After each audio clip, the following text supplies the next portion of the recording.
Ungkapan seorang pegawai BUMN yang terpapar paham radikal ISIS mengungkap fakta sel teroris masih hidup di Indonesia.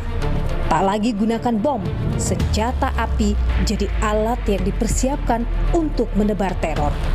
Terungkap, temuan senjata api dalam jumlah besar dipasok secara ilegal. Bagaimana bisa? Saya, Nilu Puspa, mencari jawabnya.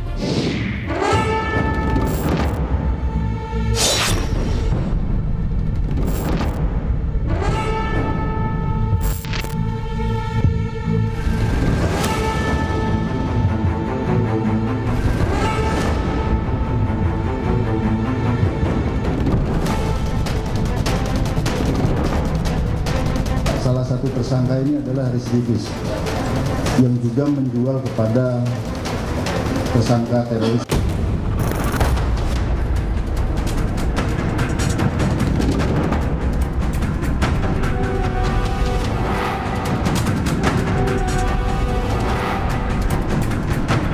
Kalau kita lihat dari barang bukti yang terpapar itu kan banyak senjata. Saya bisa menebak, anak ini dapat dari pergaulan dia di klub-klub airsoft gun. Di klub-klub misalnya kita klub-klub menembak itu bisa ada transaksi jual beli senjata di situ. Iya, karena saya dulu seperti itu. Saat Anda bicara dengan DE, pengakuannya DE ini, bagaimana tadi ia dapat senjata itu? Dia memang belinya di pasar gelap itu, tapi peluru. Ini tidak menutup kemungkinan, ini juga dapat dari oknum-oknum. Itu adalah peluru yang hanya dimiliki oleh pasukan-pasukan elit. Harganya mahal. Dan itu tidak mungkin dia dapatkan di sembarang tempat. Aksesnya sangat susah.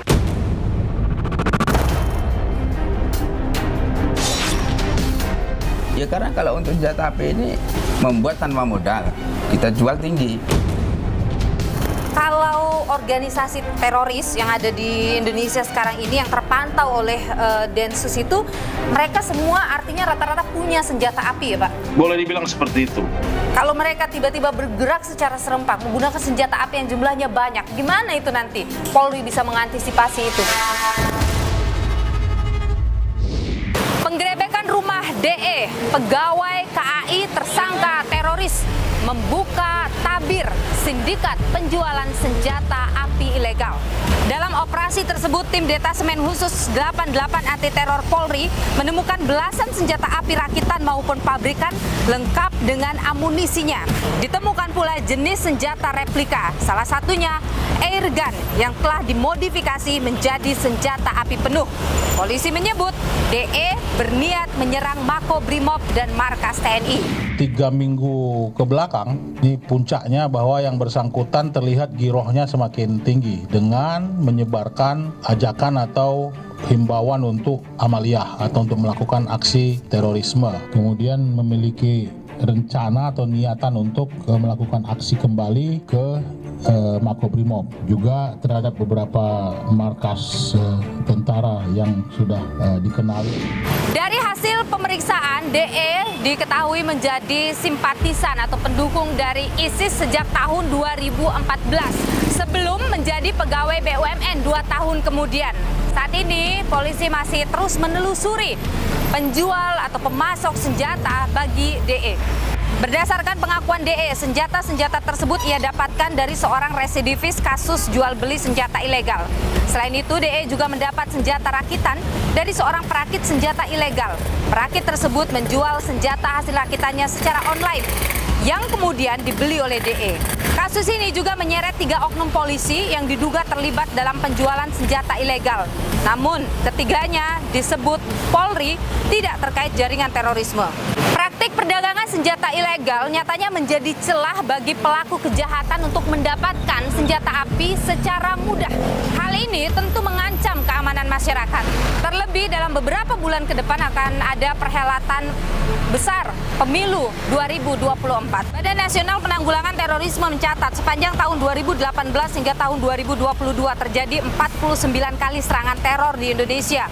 Serangan teror tertinggi terjadi pada tahun 2018 dan tahun 2019, yakni sebanyak 30 kasus yang bersamaan dengan penyelenggaraan pemilu. Menko Polhukam juga mewanti-wanti jangan sampai aksi teror 2019 terulang lagi. Melihat apa yang terjadi dalam kasus DE, apakah memang sudah ada perubahan pola dari pelaku terorisme dari sebelumnya yang menggunakan bom, kemudian sekarang beralih menggunakan senjata api? Lantas saudara, bagaimana peredaran senjata api ilegal ini bisa terjadi? Dari mana masuknya? Saya akan perbincangkan hal ini bersama dengan Jaringan Moderat Indonesia Islah Bahrawi, juga mantan napi teroris Sofyan Sauri, dan juga juru bicara Detasemen Khusus 88 Anti Teror Polri atau Densus 88 Polri, Kombes Pol Aswin Siregar. Ikuti saya saudara.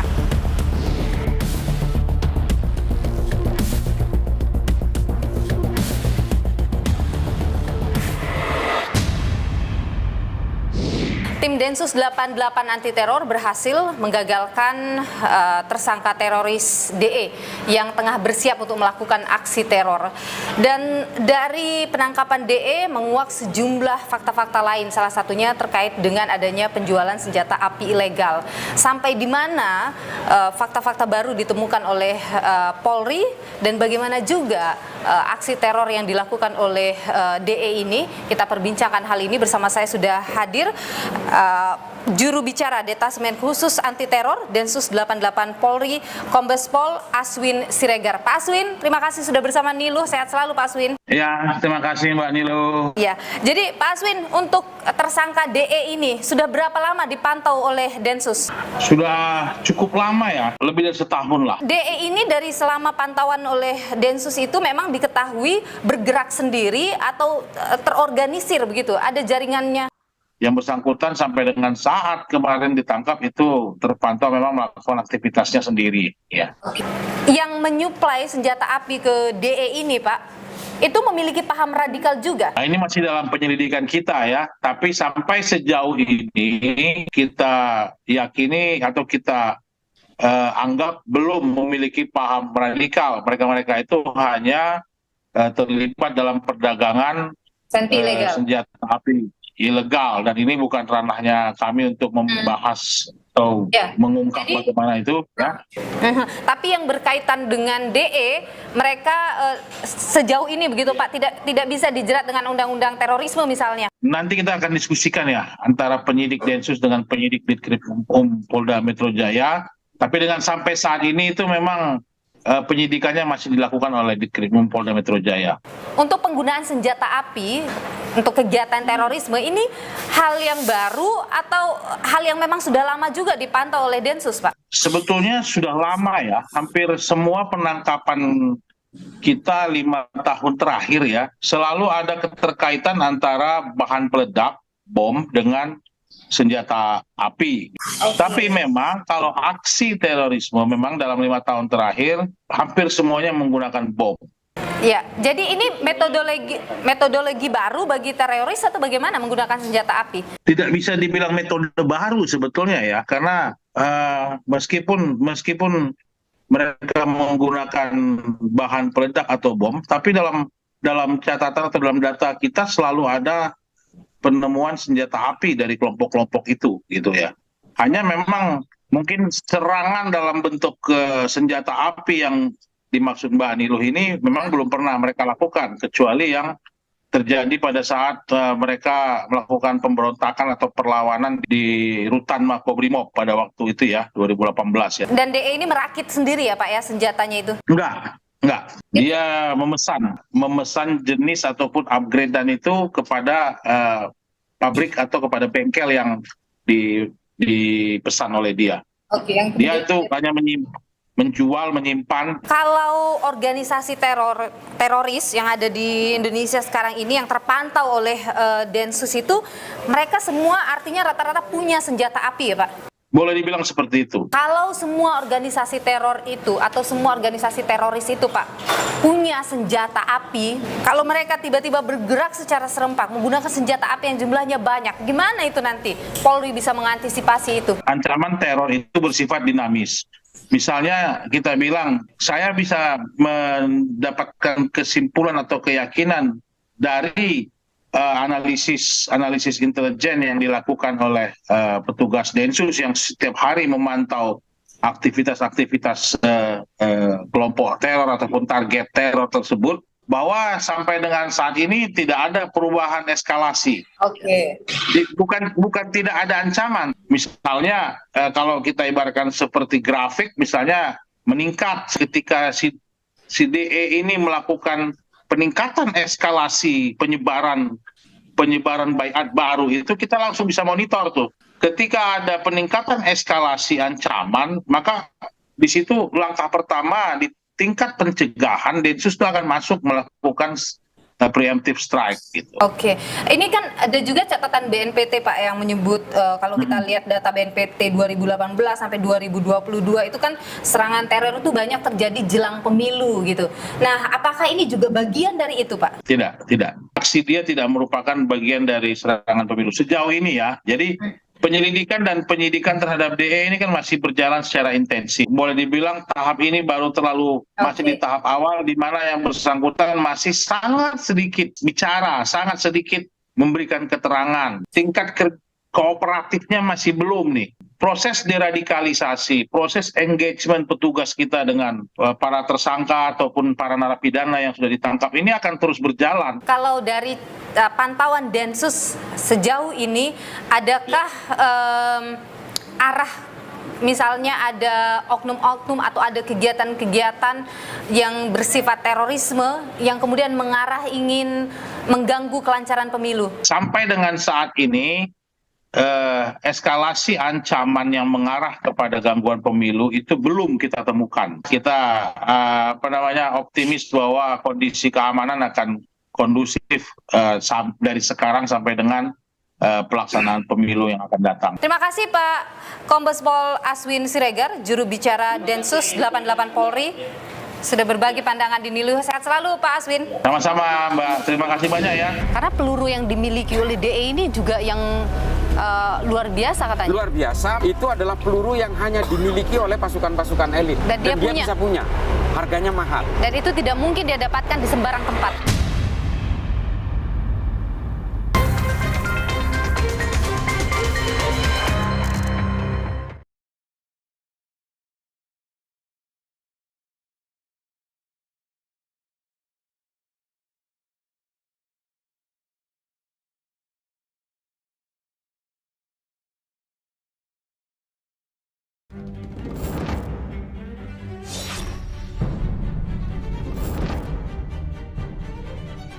Tidak menutup kemungkinan ini juga dapat dari oknum-oknum. Itu adalah peluru yang hanya dimiliki oleh pasukan-pasukan elit. Mereka semua artinya rata-rata punya senjata api ya Pak? Boleh dibilang seperti itu. Gimana itu nanti Polri bisa mengantisipasi itu? Nilu, Senin, 28 Agustus, pukul 8:30 malam di Kompas TV.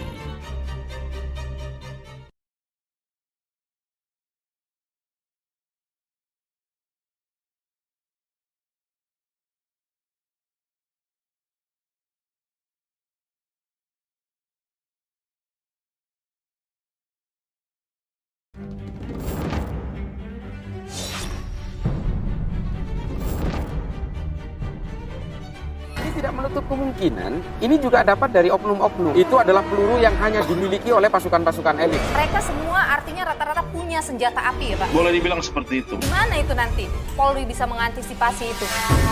Nilu, Senin, 28 Agustus, pukul 8:30 malam di Kompas TV.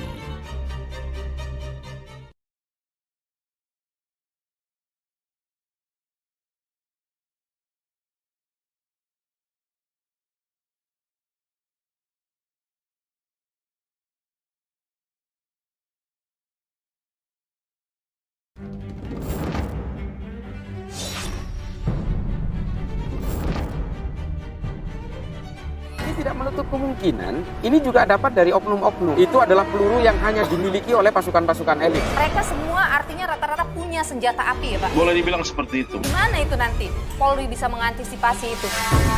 Nilu, Senin, 28 Agustus, pukul 8:30 malam di Kompas TV.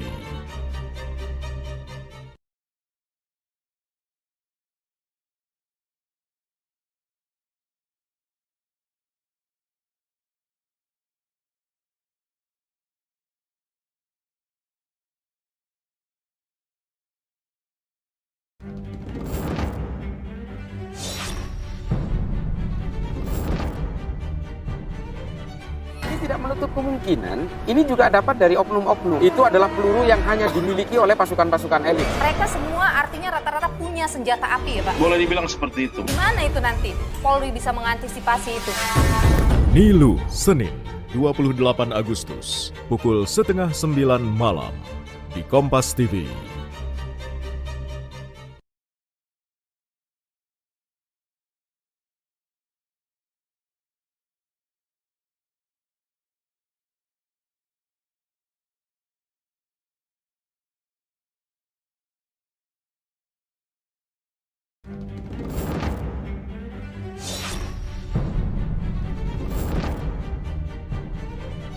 Ini tidak menutup kemungkinan ini juga dapat dari oknum-oknum. Itu adalah peluru yang hanya dimiliki oleh pasukan-pasukan elit. Mereka semua artinya rata-rata punya senjata api ya Pak? Boleh dibilang seperti itu. Gimana itu nanti Polri bisa mengantisipasi itu?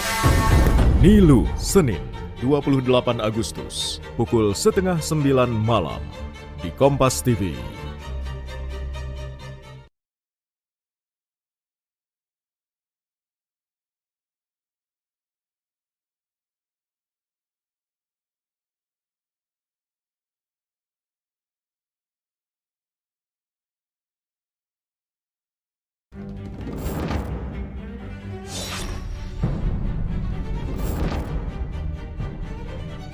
Ini tidak menutup kemungkinan ini juga dapat dari oknum-oknum. Itu adalah peluru yang hanya dimiliki oleh pasukan-pasukan elit. Mereka semua artinya rata-rata punya senjata api ya Pak? Boleh dibilang seperti itu. Gimana itu nanti Polri bisa mengantisipasi itu?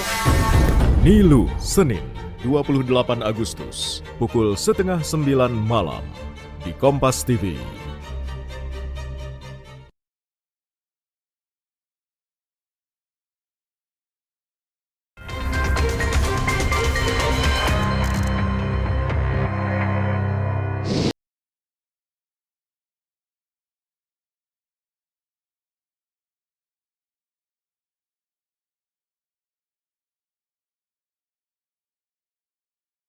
Yang baru saja diamankan oleh Densus 88 ini ternyata terpapar paham ISIS sejak ia masih belia. Apa yang terjadi pada DE? Bagaimana juga ia bergerak selama ini? Saya sudah bersama dengan Islah Bahrawi, tenaga ahli Densus 88 yang juga sudah sempat bertemu dan berbincang dengan DE. Cak Islah, terima kasih sudah bersama Nilu. Sehat selalu. Terima kasih Mbok, sehat. Ya. Amin. Jadi Cak Islah sudah bertemu dengan DE ya? Sudah. Apa yang DE sampaikan? Bagaimana ia waktu itu bisa terpapar, Cak? Dia terpapar sejak zaman SMK. Dia sekolah SMK di Bali Endah di Bandung. Kemudian dia aktif di pengajian sebuah masjid Al-Hidayah. Yang kebetulan ideolog ustadz dari masjid itu adalah orang yang nanti 2013 ditangkap oleh Densus. Iya. Namanya William Maksum. Nah, William Maksum ini sudah ikrar NKRI, tapi ya akhirnya korbannya adalah murid-murid yang seperti ini yang akhirnya tidak terkontrol. Dia ini masih terafiliasi dengan orang-orang yang lain atau dia sendiri yang memupuk itu? Menurut saya dia sendiri yang memupuk, karena begini. Jadi dia lone wolf, kita kategorikan? Cita-cita amaliyahnya lone wolf. Kalau dia itu punya afiliasi dengan jaringan, pasti dia itu tidak akan numpuk senjata sedemikian banyaknya. Dia itu memang dia masuk ke marketplace, dia masuk ke e-commerce, itu dia memang untuk mencari dana untuk gerakan-gerakan dia. Kalau kita mau berbicara jaringan teror itu kan sifatnya korporasi ya. Korporasi itu di Indonesia itu ada JI, NII dan seterusnya itu. Tapi kalau dia ini memang tidak terkoneksi dengan korporasi. Dia bergerak sendiri, tapi dia sendiri punya komunitas yang menjaga ideologi kekerasan yang terafiliasi ke ISIS. Nah ini memang hanya dia betul-betul terpengaruh oleh ideologinya khilafah ala ISIS. Oke, itu yang menjaga dia untuk terus dengan paham itu? Betul, dia bahkan berbaiat kepada Al-Qusairi. Al-Qusairi ini adalah amir dari ISIS, penggantinya Abu Bakar Al-Baghdadi. Oke. Ya, artinya dia selalu update. Dia itu memamerkan senjata itu kan dalam rangka ingin membangkitkan giroh perjuangan orang lain. Dan dia berhasil melakukan itu? Menurut saya sih sampai saat ini tidak berhasil, tapi kalau dia punya komunitas sebelumnya iya. Tapi menginfluen orang untuk punya pemahaman yang sama, menurut saya masih dan belum. Ikut dengan gerakan dia? Ya, terbukti dia memang ditangkap sendiri. Dia justru jual beli senjata itu di e-commerce itu untuk nyari duit, untuk mengupgrade-nya. Senjatanya dulu itu senjata rakitan, hasil konversi dari dari senjata airgun yang dimodifikasi menjadi senjata api. Nah, setelah dia punya uang, dia upgrade menjadi senjata-senjata pabrikan seperti Mikhail Bakharov tuh. Jadi dia mungkin nggak pede melakukan amaliyah kalau dia punya senjata-senjata rakitan. Karena dia punya cita-cita ingin mempersenjatai narapidana teroris yang ada di Makobrimob. Dia akan muncul ke sana secara lone ranger dan dia akan menguasai napi-napi teroris dan diberikan senjata untuk melakukan perang bersama-sama di Makobrimob. Dia percaya diri bisa masuk ke Makobrimob itu? Ya, karena dia terpengaruh oleh dua film. Satu film tentang kasus Makobrimob 2018 dan juga kasus pembebasan napi teroris oleh ISIS di Suriah. Makanya sesuai pengakuan dia selalu lewat di depan Makobrimob atau markas TNI. Tapi memang tujuan utamanya ke Makobrimob karena di pikiran dia napi-napi teroris ini ada di Makobrimob. Sehingga dia itu setiap lewat itu selalu seolah-olah dia memetakan gitu, mempelajari lah. Tapi DE ini dia merakit sendiri? Dia sendiri punya skill untuk itu. Dia belajar dari mana? Dia mempelajari di YouTube kan bisa aja itu. Melalui media sosial? Media sosial. Itu pengakuan dia sendiri bagaimana ke dia pengakuan dia sendiri, dia selalu trial and error untuk melakukan upgrading itu. Oke, saat Anda bicara dengan DE, pengakuannya DE ini, bagaimana tadi ia dapat senjata itu? Oh, dia memang belinya di pasar gelap itu, di memang e-commerce, pasar gelap ya? Di marketplace. Tapi peluru. Peluru ini kan tidak bisa dibuat duplikasinya, susah kalau bukan pabrik. Nah, ini tidak menutup kemungkinan ini juga dapat dari oknum-oknum. Karena peluru yang dimiliki oleh DE ini juga yang luar biasa katanya. Luar biasa, mahal. Ada juga ada kardus merah itu, kalau kita lihat tayangannya ya, itu ada 4 kardus merah. Itu adalah peluru yang hanya dimiliki oleh pasukan-pasukan elit. Karena peluru itu kalau ditembakkan dan menyentuh badan atau menyentuh benda, dia akan pecah di dalam, mematikan sekali. Dan dia bisa punya. Harganya mahal. Dan itu tidak mungkin dia dapatkan di sembarang tempat. Betul, aksesnya sangat susah. Untuk sekelas seorang karyawan KAI ya.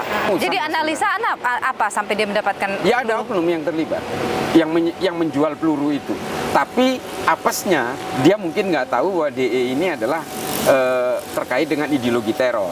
Mungkin dia sifatnya transaksional saja. Sekarang memang sudah ada perubahan metodologi para teroris untuk melakukan aksi. Kalau dulu kan kita lihatnya orang merakit bom. Ada bahan-bahan rakitan bom. Betul. Sekarang senjata api. Senjata itu adalah instrumen utama bagi kelompok teror untuk membangun fear. Takutan. Jadi ketakutan kolektif. Apa bedanya? Kenapa di Indonesia dulu trennya dari tahun 2000 sampai 2009 itu menggunakan bom? Karena akses terhadap senjata api itu susah. Indonesia kalau lengah dalam pengawasan regulasi implementasi undang-undang darurat, tidak menutup kemungkinan, coba bayangkan, ini jauh lebih bahaya. Jangan sampai senjata api itu terlalu mudah untuk diakses oleh kelompok teror. Tapi kalau ada di black market kan mudah diakses oleh mereka. Iya, tapi memang ini yang menjadi kekhawatiran kita. Kalau masih ada di tangan para hobis gitu ya, orang-orang yang gemar menembak atau berburu, lain cerita. Kalau sampai ke teror, maka ini betul-betul harus menjadi konsentrasi penuh dari Polri untuk mengawasi, terutama Densus.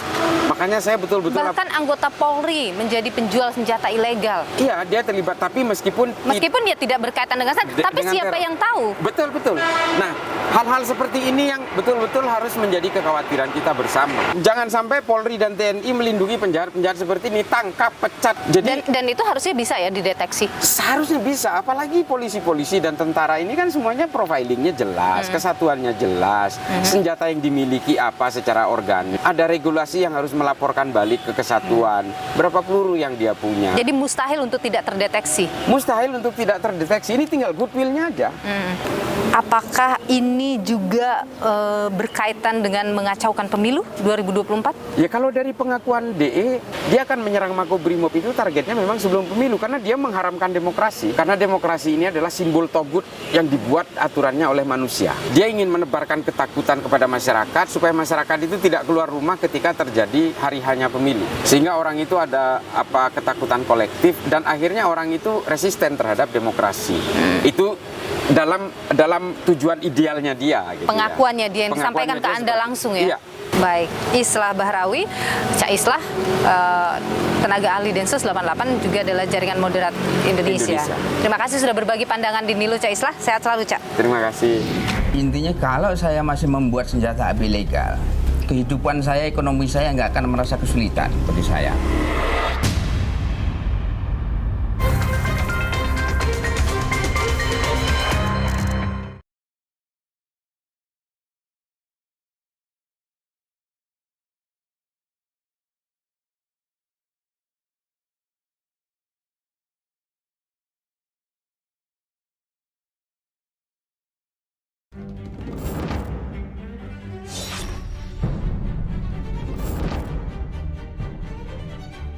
tidak menutup kemungkinan ini juga dapat dari oknum-oknum. Itu adalah peluru yang hanya dimiliki oleh pasukan-pasukan elit. Mereka semua artinya rata-rata punya senjata api ya Pak? Boleh dibilang seperti itu. Gimana itu nanti?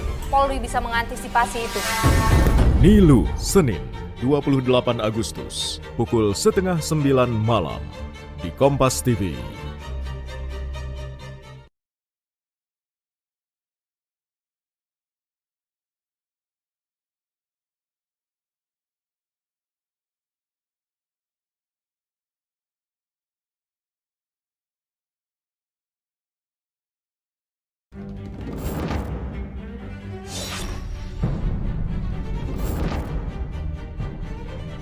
Ini tidak menutup kemungkinan ini juga dapat dari oknum-oknum. Itu adalah peluru yang hanya dimiliki oleh pasukan-pasukan elit. Mereka semua artinya rata-rata punya senjata api ya Pak? Boleh dibilang seperti itu. Gimana itu nanti? Polri bisa mengantisipasi itu? Nilu, Senin, 28 Agustus, pukul 8:30 malam, di Kompas TV.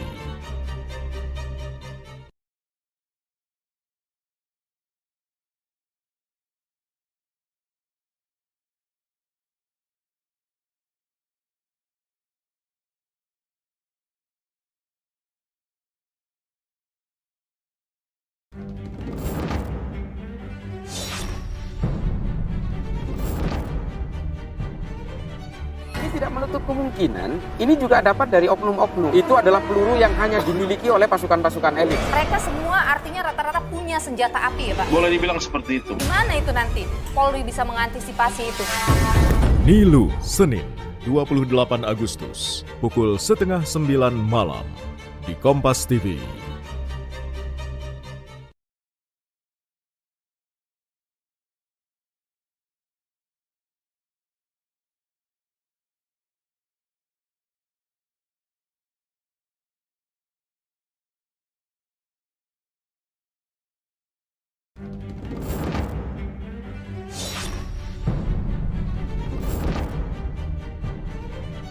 Ini tidak menutup kemungkinan ini juga dapat dari oknum-oknum. Itu adalah peluru yang hanya dimiliki oleh pasukan-pasukan elit. Mereka semua artinya rata-rata punya senjata api ya Pak? Boleh dibilang seperti itu. Gimana itu nanti? Polri bisa mengantisipasi itu? Nilu, Senin, 28 Agustus, pukul 8:30 malam, di Kompas TV.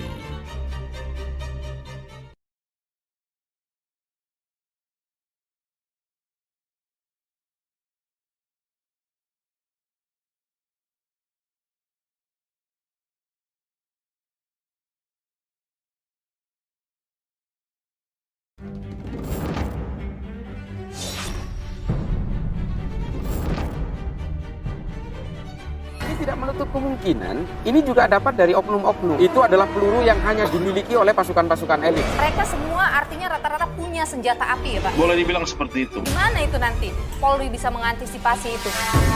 Nilu, Senin, 28 Agustus, pukul 8:30 malam, di Kompas TV.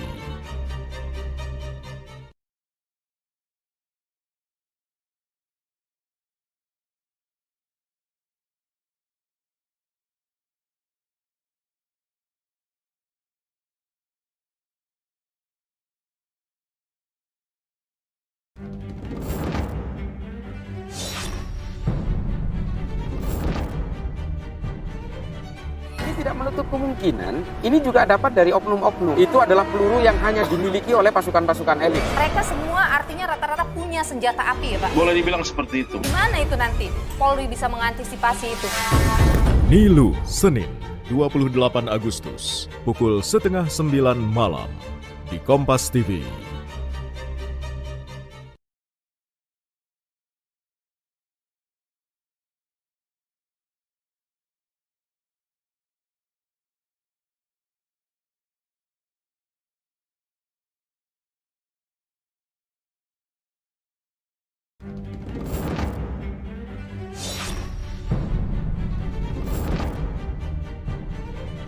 Ini tidak menutup kemungkinan ini juga dapat dari oknum-oknum. Itu adalah peluru yang hanya dimiliki oleh pasukan-pasukan elit. Mereka semua artinya rata-rata punya senjata api ya Pak? Boleh dibilang seperti itu. Gimana itu nanti? Polri bisa mengantisipasi itu?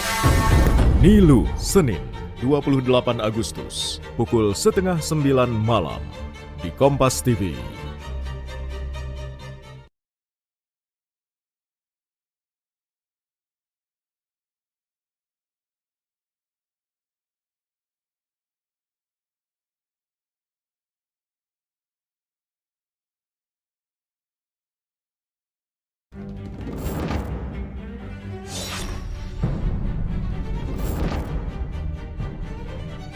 tidak menutup kemungkinan ini juga dapat dari oknum-oknum. Itu adalah peluru yang hanya dimiliki oleh pasukan-pasukan elit. Mereka semua artinya rata-rata punya senjata api ya Pak? Boleh dibilang seperti itu. Gimana itu nanti Polri bisa mengantisipasi itu?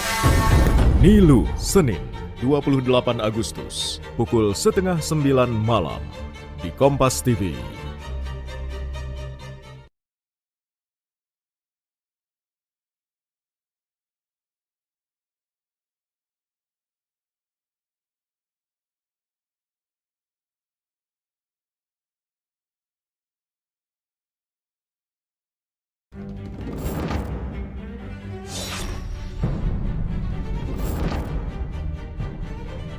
Ini tidak menutup kemungkinan ini juga dapat dari oknum.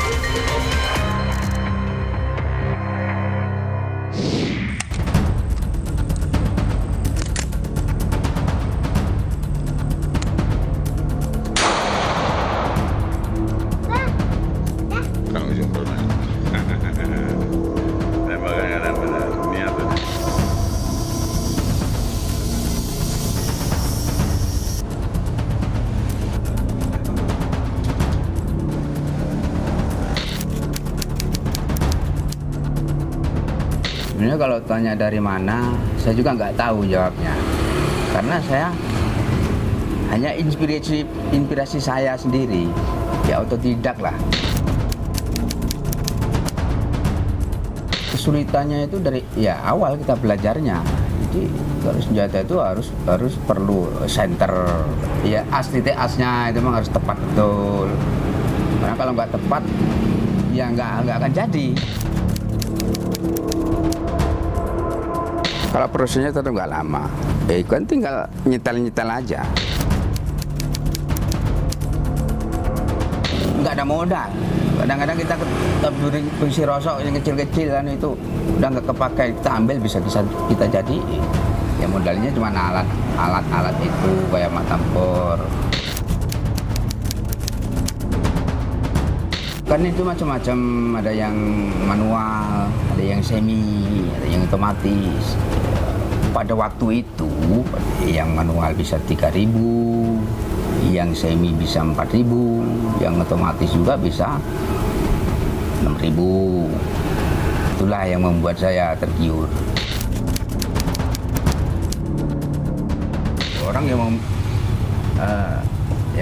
mengenalkan atau bisa nggak membuat ini, nanti saya kasih duit segini, seperti itu. Jadi bukan saya menawarkan terus melihatkan senjata api buatan saya, bukan. Kalau pas ketangkepnya itu sajam, jadi sajam itu dikembangin nyampe lah ke ruang bawah tanah saya itu, di bunker di ruang bawah tanah.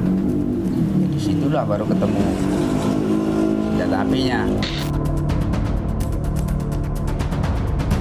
Intinya kalau saya masih membuat senjata api legal, kehidupan saya, ekonomi saya nggak akan merasa kesulitan bagi saya. Ya karena kalau untuk senjata api ini membuat tanpa modal, kita jual tinggi, berarti kan dapat duit banyak. Dan sekarang saya aja nggak punya HP, nggak punya duit, tetapi kehidupan saya seperti ini justru saya syukuri. Lebih baik seperti ini daripada banyak duit kita dikejar-kejar polisi.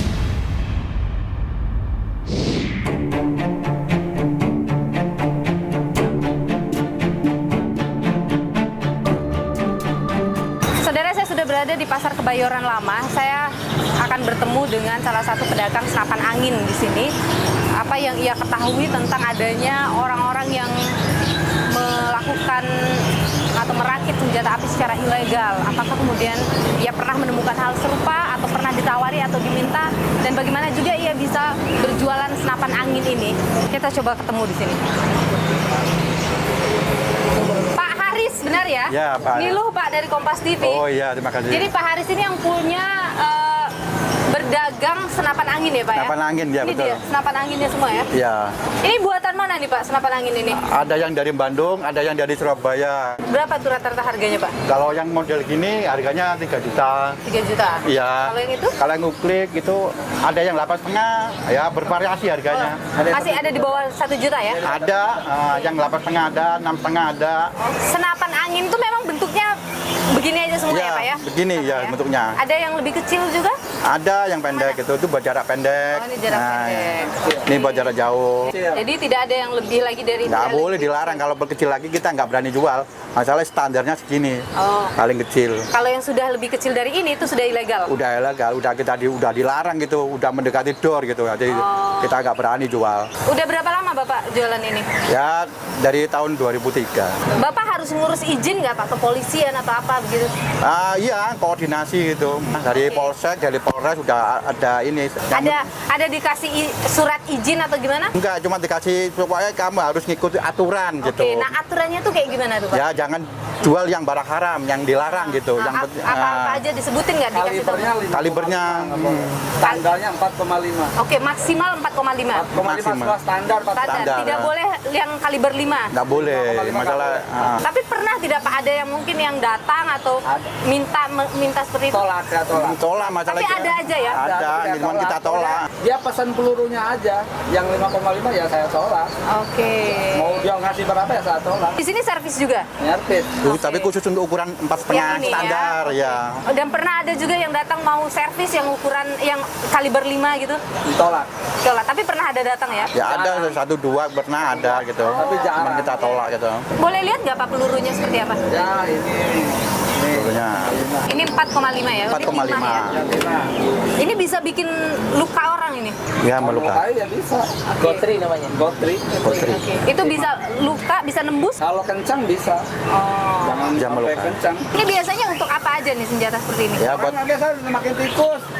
biawak gitu. Tembak ikan. Nanti yang polos. Baratnya pakai pasar. Kalau ikan itu pelurunya seperti apa dia? Sama juga? Nggak tahu dia pernah bikin sendiri. Oh, bikin sendiri? Iya, dia sendiri kalau ikan itu. Tapi yang diganti larasnya? Iya, Iya. pakai yang polos. Ya dia diakali sendiri sama dia gitu. Tapi Bapak nggak jual ya? Nggak jual. Jadi Bapak jual cuma begini Begini saja aja. ya? Perkara itu nanti diakali sendiri sama si Mereka pembeli yang- itu. Iya. Oke.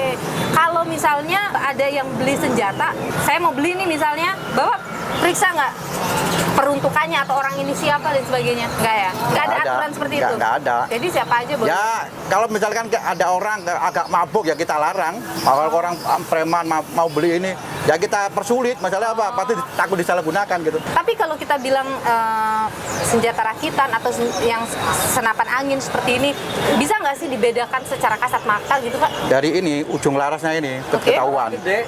Lubangnya pelurunya, lubang ini nih. 5,5 ini. Jadi pasti akan kelihatan di sini. Ya, yang keluarnya mimis sudah ketahuan. Senapan angin ini, itu bisa ya dimodif sama orang ya? Iya sama orang-orang itu yang beli itu Bisa ya, ya? ya kalau kita nggak kurang paham kita mencari kan di luar standar Luar gitu kita standar, nggak spare partnya nggak ada gitu. Itu Kita butuh tolak. keahlian khusus ya? Gitu, Orang kita kita mau- tolak masalah kita nggak ngerti. Tapi di sini sering diperiksa nggak oleh polisi kan? Ini udah sepengetahuan polisi. Iya. Takut ada yang nakal-nakal, mungkin Iya. mereka ada pemeriksaan ke sini Pernah Ada dari Polres. rutin. ya gabungan dari Polres Polsek gabungan pernah bisa ngetek kadang 3 bulan kadang 2 bulan nggak mesti lah. Sekarang ini kan lagi rame-rame nih soal ada penjualan senjata api ilegal begitu. Makin ketat nggak pemeriksaan mungkin oleh polisi di sini? Enggak, karena kan udah kenal. Udah kenal. Nggak kenal, kita nggak pernah macam-macam jadi jarang. Senapan yang senjata-senjata ilegal itu memang rata-rata setahu Bapak nih, itu rata-rata jualannya di marketplace gitu ya, di online ya? Iya di Biasa. online yang barang-barang agak ukurannya gede itu biasanya di online. Ya. Pernah nggak Bapak dengar teman atau siapa yang tahu soal begitu? Jarang sih orang mau ngomong misalnya saya habis beli di online begini-begini nih jarang yang mau menjabarin kayak begini nggak mau. Pak Haris, terima kasih banyak Oke, ya sama-sama. sudah berbagi Ya, informasi. ya, Makasih juga sama-sama. ya Pak. Makasih. Sudah cerita-cerita Ya. hari ini. Senapan angin itu bisa dia modif juga? Bisa dimodif jauh lebih kencang gitu. Ada pelaku teror yang menggunakan senapan angin?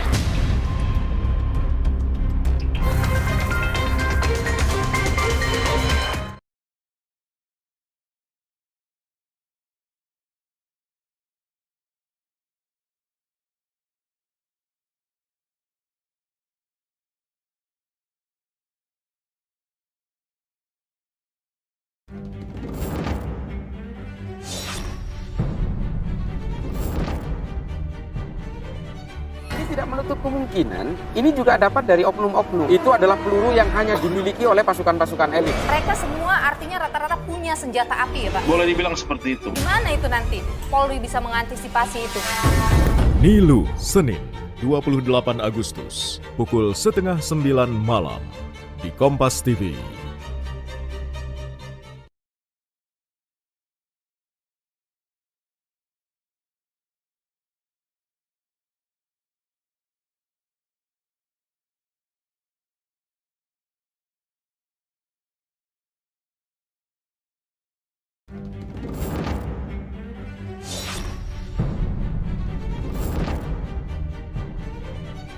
Tidak menutup kemungkinan, ini juga dapat dari oknum-oknum. Itu adalah peluru yang hanya dimiliki oleh pasukan-pasukan elit. Mereka semua artinya rata-rata punya senjata api ya Pak? Boleh dibilang seperti itu. Gimana itu nanti? Polri bisa mengantisipasi itu? Nilu, Senin, 28 Agustus, pukul 8:30 malam, di Kompas TV.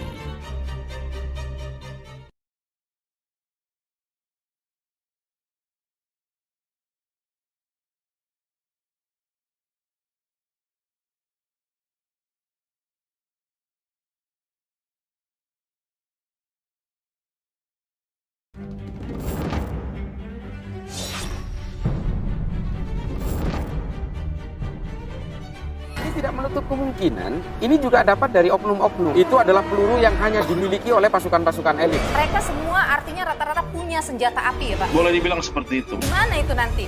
Polri bisa mengantisipasi itu? Nilu, Senin, 28 Agustus, pukul 8:30 malam, di Kompas TV.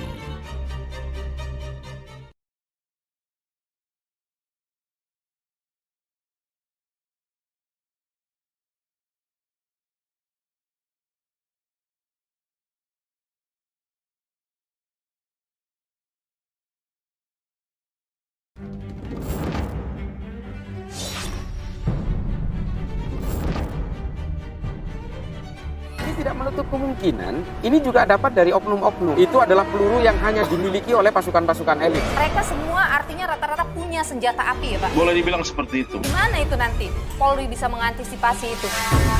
Nilu, Senin, 28 Agustus, pukul 8:30 malam, di Kompas TV.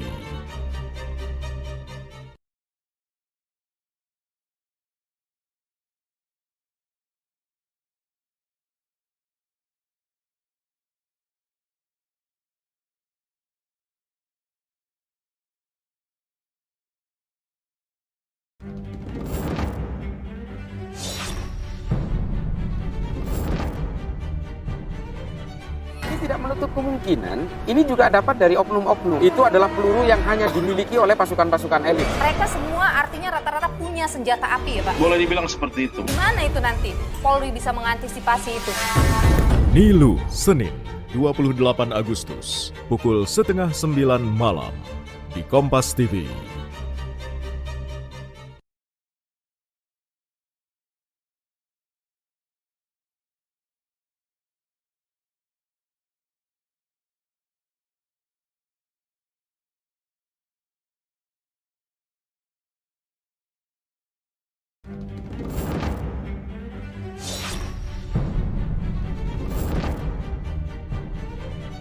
Tidak menutup kemungkinan, ini juga dapat dari oknum-oknum. Itu adalah peluru yang hanya dimiliki oleh pasukan.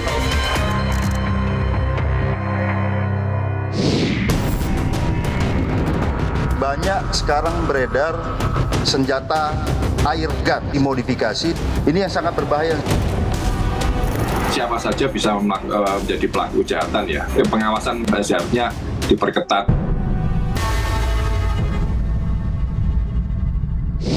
Aksi teror yang diduga melibatkan kelompok ISIS ini kembali muncul, dan yang menarik dalam penangkapan terakhir oleh Densus bahwa ditemukan ada banyak sekali senjata api. Apakah memang ada perubahan fenomena, tidak lagi aksi teror dilakukan menggunakan bom tapi menggunakan senjata api, dan bagaimana senjata api ini bisa didapatkan oleh para simpatisan atau mereka yang berbayat ke ISIS atau aksi terorisme.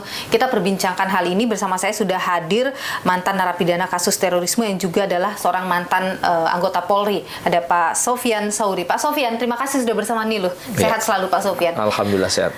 Pak Sofyan, kemarin ini menarik ya, yang ditangkap oleh Densus 88 DE, ini adalah pegawai BUMN. Betul. Tapi sebelum dia masuk BUMN, dia sudah ternyata berbayat ke ISIS gitu. Iya. Ini ada perubahan fenomena, pola, atau seperti apa? Berbayat dulu baru masuk ke BUMN? Jadi kasus Danan ini mirip kasus saya. Jadi sebelumnya memang sudah punya bakat militan. Ternyata dia 2014 atau 2013 pernah menjadi jamaahnya William Maksum. William Maksum ini sempat kita tanya juga, dia tidak menyangka bahwa dia kemudian main lagi. Kok bisa ya? Tidak terlacak oleh ketika misalnya proses rekrutmen di BUMN? Iya, ini salah satu koreksi sebetulnya di BUMN. Ternyata sebetulnya kalau menurut saya ini merupakan fenomena gunung es. Kasus Danan ini baru yang kelihatannya aja muncul. Ada tapi banyak. Kita nggak tahu. Saya rasa ada lebih ya, terutama kelompok-kelompok intoleran dan radikal. Oke. Baik di PLN juga ada, di Telkom juga ada, di PST Astranya ada, yang sebagainya. Dan itu memang tidak bisa atau sulit dideteksi? Evaluasi bagi para aparatur pemerintahan, baik TNI Polri, dalam proses perekrutan itu harus lebih selektif. Biasanya dulu zaman kami, ketika kami mau daftar polisi, itu ada namanya litsus, penilaian khusus terkait dengan mental dan ideologi. Kita diwawancari terkait apakah Anda setuju dengan negara Islam, apakah Anda setuju. Nah itu ditanya. Itu masih ada kan sekarang? Saya nggak tahu masih ada atau tidak yang perekrutan sekarang. Tetapi saya pernah memberikan masukan. Setidaknya ada semacam kuesioner atau ada semacam tools yang pertanyaan-pertanyaan itu bisa mengukur tingkat keagamaan, orientasi keagamaannya ini apa. Kenapa ya? Misalnya orang yang pendidikannya bagus, punya karir yang bagus gitu, tapi bisa terkena ideologi-ideologi itu? Paham-paham teroris itu tidak mengenal yang namanya status sosial, pendidikan, dan sebagainya. Bisa menyasar kepada siapa saja. Dan ini dijadikan sebagai cover yang sempurna, Mbak. Gak ada yang sadar ternyata dia menyimpan ideologi dan paham. Sebagaimana saya dulu. Siapa yang sangka Sofyan Sauri yang seorang anggota polisi tiba-tiba mencari peluru, mencari senjata, dan sebagainya. Mungkin buat di lapangan sipil itu ada apa ini. Tapi di kalangan militer itu yang biasa-biasa saja. Dan di kasus DE ini juga ditemukan kan banyak sekali ada senjata api. Betul. Anda dulu kan mensuplai ya senjata api untuk aksi terorisme. Bagaimana bisa dapetin itu? Jalurnya lewat apa? Kalau kita lihat dari barang bukti yang terpapar itu kan banyak senjata. Saya bisa menebak, oh anak ini dapat dari pergaulan dia di klub-klub airsoft gun itu. Oke. Nah, dari situlah dia mendapat lagi akses informasi terkait masalah peluru dan sebagainya. Mungkin dia ikut anggota Perbakin, lalu ikut latihan menembak sekali, 2 kali, kemudian 5 kali, 6 kali, 7 kali, lama-lama akrab, pekerjaannya jelas, nggak ada indikasi penampilannya seperti penampilan teroris pada umumnya. Dari situlah dia mendapatkan banyak informasi, mulai tanya sini, kemudian dijual harga berapa, dan itu dari situlah dia mendapatkan senjata, mungkin dari oknum-oknum yang nakal. Jadi di klub-klub misalnya kita klub-klub menembak itu bisa ada transaksi jual beli senjata di situ? Ya, karena saya dulu seperti itu, ikut klub-klub, nembak-nembak sana-sini, kemudian kita butuh peluru, kan ada dijual peluru itu. Sebenarnya peluru itu dipakai untuk ditembakin, tapi yang namanya oknum kita nggak tahu ya, mungkin tembakinnya 5, dibilang laporannya, misalnya laporannya habis 100, padahal cuma 30, artinya dijual. Gitu. Jadi tidak hanya melalui black market misalnya? Nggak harus, Mbak. Tapi ada juga lewat black market? Ada black market. Saya pernah ceritakan. Biasanya kalau udah ke daerah yang namanya Thailand Selatan atau ke daerah Filipina, itu negara-negara itu punya black market sendiri, Mbak. Apalagi sekarang kita dekat pusat konflik yang ada di Myanmar. Itu juga akhirnya peredaran senjata api itu luas dan terjadi kayak AK-47 dan sebagainya. Ini sangat mengerikan ya kalau sampai senjata-senjata ini jatuh ke tangan teroris. Kalau masih anggota sendiri oke lah, gitu masih. Walaupun itu sebenarnya barang ilegal juga, karena nggak semua anggota tuh diberikan memegang senjata. Ada proses yang panjang, saya tahu itu. Kita harus tes psikologi dan sebagainya gitu. Tetapi ya kita bagus, negara kita punya regulasi yang kuat. Ada undang-undang darurat tahun 51 gitu, dan itu ancaman hukumnya berat. Kalau Anda dulu itu dapat senjata api dari mana? Pertama memang kita cari di daerah Aceh sendiri karena sisa-sisa konflik. Kedua kita mau mendatangkan itu dari Filipina, tapi itu gagal karena cost-nya terlalu besar. Ketiga adalah kita membeli dari oknum-oknum TNI Polri yang nakal gitu. Jadi Anda bisa dapat dari situ juga dulu? Iya, awalnya dari klub-klub kayak model danan gini. Ini kan ada airsoft gun, ada air gun, ada juga senapan angin. Iya, PCP. Saya habis bertemu juga dengan pedagang senapan angin ya.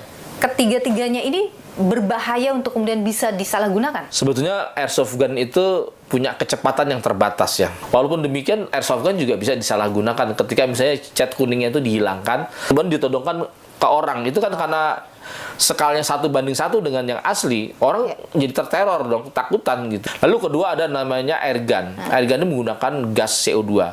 Yang CO2 ini kecepatannya jauh lebih besar daripada tadi airsoft gun itu. Dia bisa sampai mematikan, Mbak. Termasuk senapan angin juga? Termasuk senapan angin. Senapan angin itu bisa dia modif juga? Bisa dimodif jauh lebih kencang gitu. Sekarang bukan cuma, dulu kita tahunya senapan angin pakai dipompa. Sekarang nggak pakai pompa, Mbak. Ada yang satu itu pakai gas O2, pakai tabung O2 itu, oksigen itu, dan itu kekuatannya sangat luar biasa. Tapi yang saya temui dia punya izin. Ini izinnya juga kita perlu perjelas lagi. Menurut Anda ini masih longgar? Ini masih longgar, masih nggak tahu siapa yang mengeluarkan izin. Apa Wasendak, apa Perbakin, atau apa, ini masih belum jelas. Artinya beberapa penangkapan teroris juga pasti ada yang ketemu yang namanya senapan angin. Ada pelaku teror yang menggunakan senapan angin? Barang buktinya menjadi senapan angin ada. Oke, baik. Pak Sofyan Sauri, terima kasih sudah berbagi pandangan di Niluh ya Pak Sofyan. Terima kasih banyak, sehat selalu. Iya, siap. Terima kasih, Pak. Sudah ada payung hukum yang jelas untuk mengatur terkait dengan penggunaan ataupun penjualan senjata api ilegal yang mana itu dilarang di Indonesia. Tapi faktanya di lapangan banyak sekali kejahatan ataupun aksi-aksi yang menggunakan senjata api ini. Apa yang terjadi, saudara? Berikut kami rangkum untuk Anda.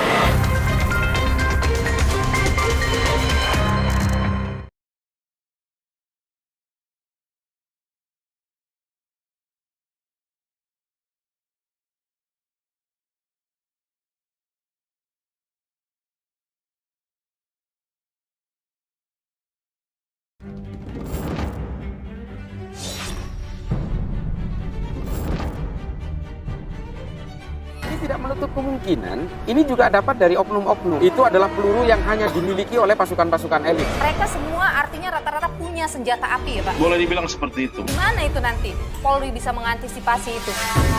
Nilu, Senin, 28 Agustus, pukul 8:30 malam, di Kompas TV.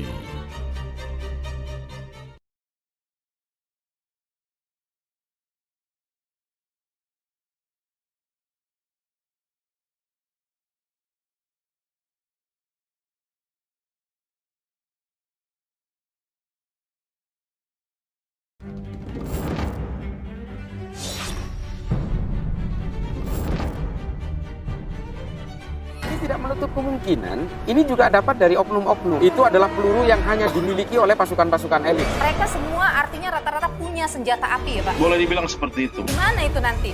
Polri bisa mengantisipasi itu? Nilu, Senin, 28 Agustus, pukul 8:30 malam, di Kompas TV.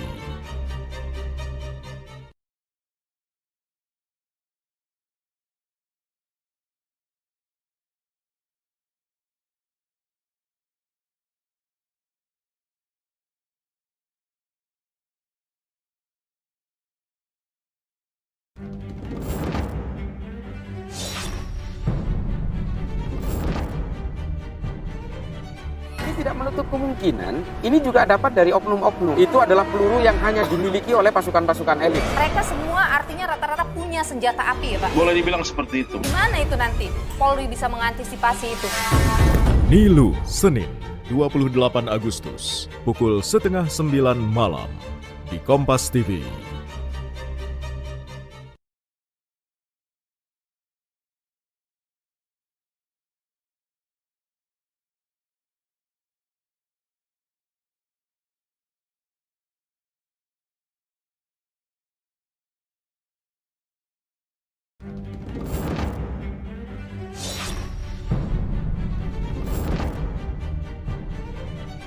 tidak menutup kemungkinan ini juga dapat dari oknum-oknum. Itu adalah peluru yang hanya dimiliki oleh pasukan-pasukan elit. Mereka semua artinya rata-rata punya senjata api ya Pak? Boleh dibilang seperti itu. Gimana itu nanti Polri bisa mengantisipasi itu?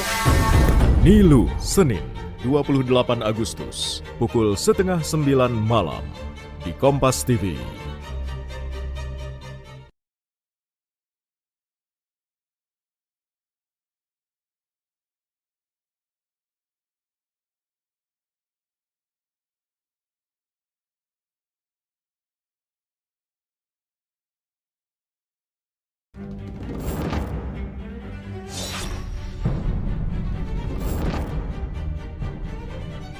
Tidak menutup kemungkinan ini juga dapat dari oknum-oknum. Itu adalah peluru yang hanya dimiliki oleh pasukan-pasukan elit. Mereka semua artinya rata-rata punya senjata api ya Pak? Boleh dibilang seperti itu. Gimana itu nanti Polri bisa mengantisipasi itu?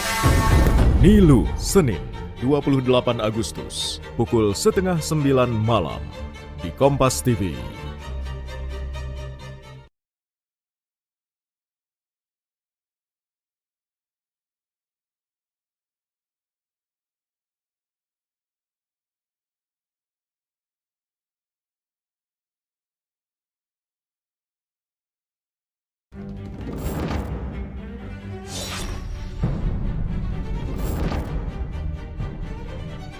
Tidak menutup kemungkinan ini juga dapat dari oknum-oknum. Itu adalah peluru yang hanya dimiliki oleh pasukan-pasukan elit. Mereka semua artinya rata-rata punya senjata api ya Pak? Boleh dibilang seperti itu. Gimana itu nanti Polri bisa mengantisipasi itu? Nilu, Senin, 28 Agustus, pukul 8:30 malam, di Kompas TV.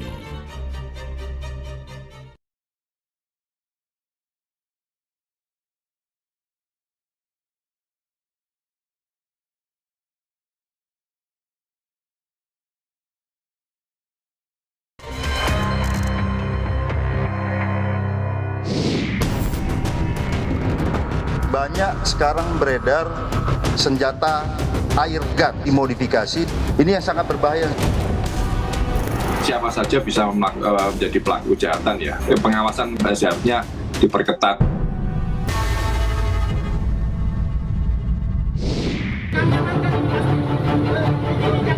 Pria ini menghebohkan pengguna jalan di jalur Puncak Bogor Juli lalu. Mulanya, ia cekcok dengan pengendara lain.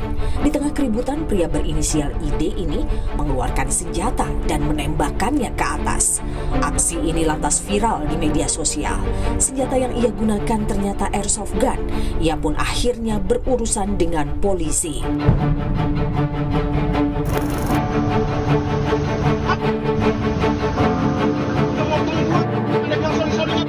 Sebelumnya Mei lalu, aksi koboi jalanan juga dilakukan seorang pria bernama David. Kesal karena disalip mobil taksi online, David menghentikan mobil tersebut, kemudian mengancam, mengeluarkan pistol airsoft gun, dan memukul sang supir. Walau David sudah meminta maaf atas arogansinya, Polda Metro Jaya tetap menjadikannya tersangka atas pelanggaran kepemilikan senjata api. Di bulan yang sama, aksi teror dengan menggunakan senjata api terjadi di kantor Majelis Ulama Indonesia Jakarta Pusat. Mustopa, pelaku penembakan yang mengaku sebagai wakil Nabi, melayangkan 3 tembakan dengan senjata airgun. Kaca bangunan MUI pecah dan peluru mengenai punggung salah seorang staf resepsionis. Tidak lama setelah melakukan aksinya, pelaku meninggal dunia akibat serangan jantung. Pengamat kepolisian Bambang Rukminto juga alami penodongan senjata di jalan Juni lalu. Tahu senjata yang digunakan bukan sempi, Bambang melawan para penodong.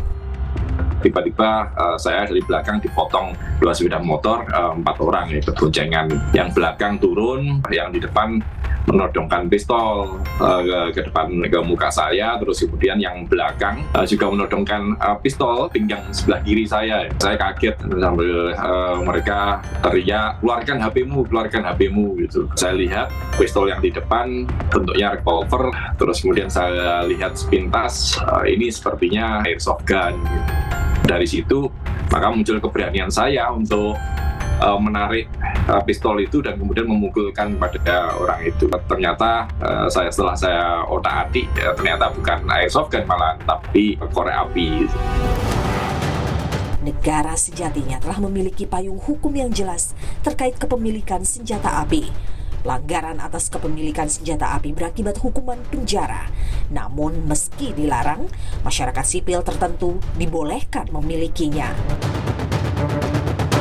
Berdasar Peraturan Kapolri Nomor 1 Tahun 2022, jenis senjata api yang dapat dimiliki oleh sipil tergolong dalam jenis senjata api non-organik yang terbagi dalam 3 jenis peluru, yakni peluru tajam, peluru karet, dan peluru gas. Senjata ini hanya boleh digunakan untuk kepentingan pelaksanaan tugas-tugas dalam kelembagaan kepolisian khusus, penyidik pegawai negeri sipil, satpam, dan satpol PP. Senjata ini dapat juga digunakan untuk kepentingan olahraga serta bela diri. Penggunaan senjata ini juga terbatas. Hanya beberapa kelompok sipil yang boleh memilikinya, di antaranya menteri, pejabat pemerintahan, komisaris, pengacara, dan dokter. Namun, harus dengan izin yang ketat. Sementara untuk jenis senjata yang boleh dimiliki sipil adalah senjata api genggam jenis revolver kaliber 32, kaliber 25, atau kaliber 22. Kemudian senjata api bahu jenis shotgun kaliber 12 mm dan senjata api bahu kaliber 12 GA serta jenis kaliber 22. Terorisme, kejahatan terhadap kemanusiaan yang berakar dari pemikiran radikal, membahayakan ideologi negara. Mereka menjadikan senjata sebagai alat menebarkan ketakutan di tengah masyarakat. Senjata replika seperti airsoft gun dan air gun kerap dimodifikasi menjadi senjata mematikan. Sudah sepatutnya negara memperketat pengawasan peredaran senjata api ilegal maupun senjata replika. Karena menuju tahun politik, kestabilan keamanan negara perlu dijaga.